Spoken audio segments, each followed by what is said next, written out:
పరిశుద్ధుడైన దేవుని నామం పేరిట మీ అందరికీ వందనాలు తెలియజేస్తున్నాను. ఈరోజు దేవుని యొక్క అనుదిన వాక్యాన్ని చదువుకుందాం. కీర్తనలు 32వ కీర్తన 10వ వచనం.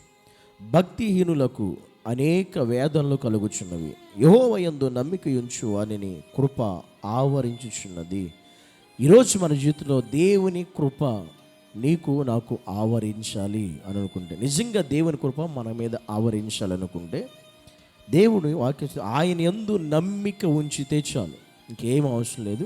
నిజంగా దేవుని కృప మనల్ని ఆవరించాలి అని అనుకుంటే, యెహోవా యందు దేవుని మీద మనం నమ్మిక ఉంచితే చాలు, ఆయన మెండైన కృప మనల్ని ఆవరిస్తుంది. ఎందుకంటే భక్తిహీనులకు దేవుని సన్నిధిలో ఆయన వాక్యం సరించినట్టుగా భక్తిహీనులకు అనేక ఆపదలు కలుగుచున్నవి.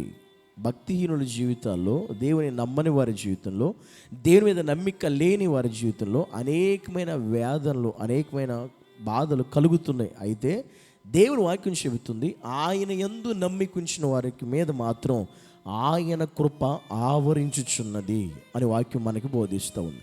ఈరోజు అనేక మంది భక్తిహీనులు, అన్యజనులు దేవుని నమ్మక వారు వేదనల పాలవుతున్నారు, భయంకర పరిస్థితులు పాలవుతున్నారు. కానీ దేవుని మీద మనం నమ్మిక ఉంచితే, దేవుని మీద మనం మనసు పెడితే, ఆయన నమ్మగలిగితే నిజంగా ఆయన కృప నిన్ను ఆవరిస్తుంది. నువ్వెవరు అయినా కావచ్చు, దేవుని నమ్మకపోయినా, నీ జీవితం నమ్మిన వాడైనా నమ్మకమైన వాడైనా, ఈరోజు దేవునితో మాట్లాడుతున్న మాట ప్రకారంగా నిజంగా నువ్వు ఆయన మీద నమ్మిక ఉంచు. ప్రభువైన యేసు క్రీస్తు మీద నువ్వు నమ్మిక ఉంచితే కృప నిన్ను ఆవరిస్తుంది, నీ కుటుంబాన్ని ఆవరిస్తుంది, నీ పరిస్థితులను ఆవరిస్తుంది, నీ స్థితిగతులను ఆవరిస్తుంది.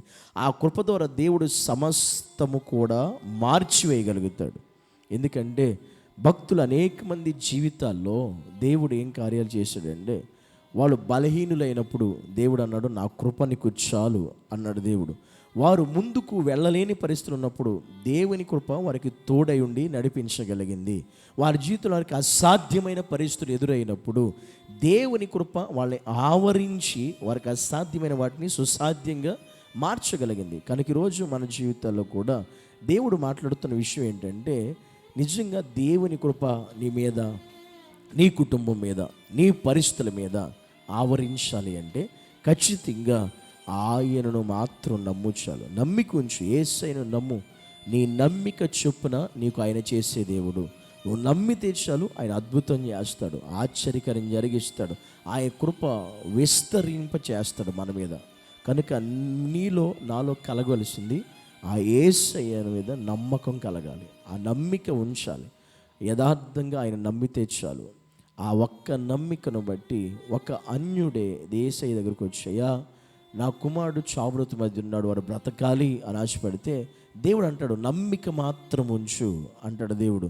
అప్పుడు అవి అంటే, ప్రభా ఆ నమ్మిక నాలో తప్పిపోకుండా నాకు సహాయం చేయి అంటాడు. నిజమే, దేవుణ్ణి మనం నమ్మితే, నమ్మిక ఉంచితే, ఆ నమ్మిక మనలో తప్పిపోకుండా ఉండగలిగితే నిజంగా ఆయన కృప మనల్ని ఆవరిస్తుంది, ఆయన కృప మనల్ని బలపరుస్తుంది, ఆయన కృప నిన్ను స్వస్థపరుస్తుంది, ఆయన కృప నిన్ను ఆశీర్వదిస్తుంది, ఆయన కృప నిన్ను వృద్ధి చేస్తుంది, ఆయన కృప నిన్ను బలపడేలా చేయగలుగుతుంది. కనుక దేవుని సన్నిధిలో ఆయన కృప నీకు విస్తరించాలా, ఖచ్చితంగా ఆయన్ను నమ్మి విశ్వసించు.